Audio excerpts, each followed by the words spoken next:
إن الحمد لله نحمده ونستعينه ونستغفره ونعوذ بالله من شرور أنفسنا ومن سيئات أعمالنا من يهده الله فلا مضل له ومن يضلله فلا هادي له أشهد أن لا إله إلا الله وحده لا شريك له وأشهد أن محمدا عبده ورسوله. قال الله تعالى في كتابه الكريم: يا أيها الذين آمنوا اتقوا الله حق تقاته ولا تموتن إلا وأنتم مسلمون. وقال تعالى: يا أيها الناس اتقوا ربكم الذي خلقكم من نفس واحدة وخلق منها زوجها وبث منهما رجالا كثيرا ونساء واتقوا الله الذي تساءلون به والأرحام إن الله كان عليكم رقيبا. وقال تعالى: يا أيها الذين آمنوا اتقوا الله وقولوا قولا سديدا يصلح لكم أعمالكم ويغفر لكم ذنوبكم ومن يطع الله ورسوله فقد فاز فوزا عظيما. أما بعد، فإن أصدق الحديث كتاب الله وخير الهدي هدي محمد صلى الله عليه وسلم وشر الأمور محدثاتها فإن كل محدثة بدعة وكل بدعة ضلالة وكل ضلالة finnar. Jamaah Jumat yang semoga dirahmati dan dimuliakan oleh Allah Subhanahu wa taala. Senantiasa kita memanjatkan puji dan syukur kita hanya kepada Allah Subhanahu wa taala dengan segala limpahan rahmat dan karunia-Nya kepada kita semua. Salawat dan salam semoga tercurah kepada Nabi kita Muhammad sallallahu alaihi wasallam, keluarga, para sahabat dan orang-orang yang mengikuti beliau, yang mengikuti mereka dengan baik hingga akhir kiamat nanti. Jamaah Jumat yang semoga dirahmati dan dimuliakan oleh Allah Subhanahu wa taala. Allah Subhanahu wa taala menyebutkan di dalam firman-Nya sederet para nabi yang Allah Subhanahu wa taala muliakan. Allah Subhanahu wa taala berfirman: "Inna auhayna ilaika kama auhayna ila Nuhin wan nabiyyin min ba'dihi wa auhayna ila Ibrahim wa Ismail wa Ishaq wa Yaqub wal asbab wa Isa wa Ayyub wa Yunus wa Harun wa Sulaiman wa atayna Daud zabura." Sesungguhnya kami telah mewahyukan kepadamu wahai Muhammad sallallahu alaihi wasallam sebagaimana kami telah mewahyukan kepada Nuh dan nabi-nabi setelahnya. Kami wahyukan kepada Nabi Ibrahim, Ismail, Ishaq, Yaqub dan keturunannya serta Isa, Ayyub, Yunus, Harun dan Sulaiman, dan kami datangkan kepada Nabi Daud kitab Zabur. Di dalam ayat ini Allah Subhanahu wa taala menyebutkan sederet para nabinya, dan salah satunya yang akan kita sebutkan pada kesempatan yang berbahagia ini adalah keutamaan dari Nabi Ibrahim alaihissalam. Nabi Ibrahim alaihissalam Allah Subhanahu wa taala sebutkan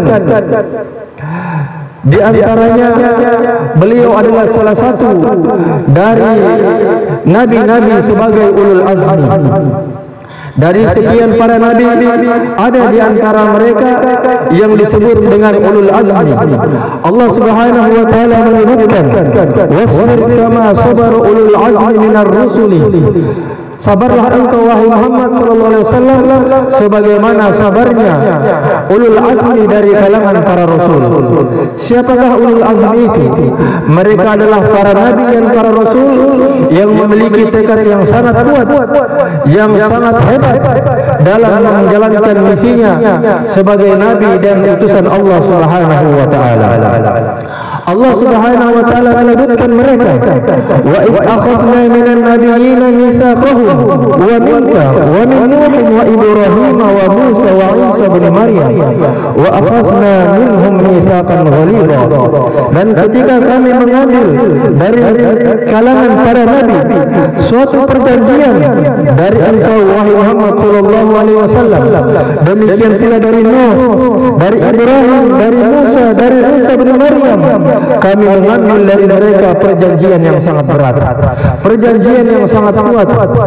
Inilah para nabi, dan terkhusus Nabi Ibrahim alaihissalam, Allah sebutkan dia salah satu di antara ulul azmi, dan bahkan para ulama menyebutkan dia adalah salah satu, dia adalah abul anbiya, bapaknya para nabi, disebabkan keturunannya, disebabkan banyak dari para nabi dan rasul itu berasal dari keturunan beliau Nabi Ibrahim alaihissalam. Lalu bagaimana kedudukan Nabi Ibrahim alaihissalam di sisi Allah Subhanahu wa taala? Allah Subhanahu wa taala menjadikan dia sebagai kekasih tercinta, kekasih tertinggi Allah Subhanahu wa taala. Allah Subhanahu wa taala menyebutkan, "Wa man ahsanu dinan mimman aslama wajhahu lillahi wa huwa muhsin wattaba'a millata Ibrahim hanifa wattakhadha Allahu Ibrahim khalila." Dan siapakah yang paling bagus agamanya dibanding dengan orang yang menghadapkan wajahnya hanya kepada Allah Subhanahu wa taala dalam keadaan dia berbuat kebajikan dan dia mengikuti ajarannya Ibrahim yang lurus, dan Allah menjadikan Ibrahim sebagai kekasihnya. Al-Khalil oleh para ulama disebutkan sebagai kecintaan yang paling tertinggi. Di dalam bahasa Arab, kekasih itu ada 9 tingkatan. Yang paling rendahnya adalah al-habib, yakni seseorang yang dicintai. Namun di sana ada 9 tingkatan. Allah Subhanahu wa taala mencintai orang-orang yang beriman. Inna Allaha yuhibbul mu'minin, Inna Allaha yuhibbul muttaqin. Allah mencintai orang-orang yang bertakwa. Demikian pula Allah mencintai orang-orang yang suka bersuci. Semuanya dikatakan dengan Habibullah, semuanya adalah kekasih-kekasih Allah Subhanahu wa taala. Namun di sana ada kekasih yang paling tinggi derajatnya, yang paling tinggi kedudukannya, yakni Al-Khalil.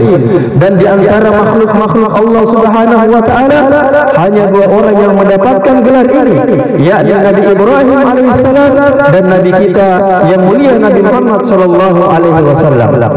Disebutkan di dalam hadis dari sahabat Jundub bin Junadah, Nabi sallallahu alaihi wasallam bersabda, "Inni adra'u ilallah an yakuna li minkum khalila."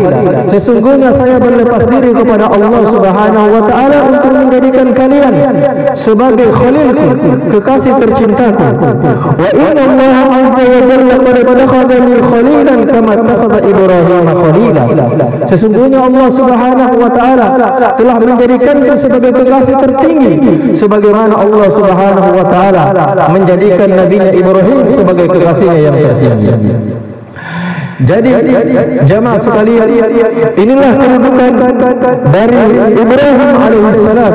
Salah satunya dia adalah kekasih tertinggi Allah Subhanahu wa taala. Tidak ada makhluk-makhluknya, tidak ada makhluk Allah yang menyandang gelar ini kecuali hanya 2 orang saja, yakni Nabi Ibrahim alaihissalam dan Nabi kita yang mulia Nabi Muhammad sallallahu alaihi wasallam. Demikian pula di antara kedudukan Nabi sallallahu alaihi wasallam, di antara kedudukan Nabi Ibrahim alaihissalam, ketika Nabi sallallahu alaihi wasallam menyebutkan kejadian di hari kiamat, di mana Allah Subhanahu wa taala membangkitkan manusia dalam keadaan telanjang bulat, dibangkitkan sebagaimana ketika dia lahir, kama bada'nahum awwala khalqin nu'idu wa'dan 'alaina inna kunna fa'ilin. Ya, kami sebagaimana kami ciptakan mereka di awal kalinya, kata Allah Subhanahu wa taala, maka kami akan mengulanginya lagi penciptaan tersebut, dan itu pasti adalah suatu kejadian yang pasti dan sungguh kami akan melakukannya. Kemudian Nabi sallallahu alaihi wasallam menyebutkan, wa awwalu man yuhsa yaumil qiyamah Ibrahim. Sesungguhnya yang pertama kali mendapatkan pakaian pada hari kiamat nanti adalah Nabi Ibrahim alaihissalam. Inilah kedudukan Nabi Ibrahim alaihissalam yang tinggi kedudukannya di sisi Allah Subhanahu wa taala.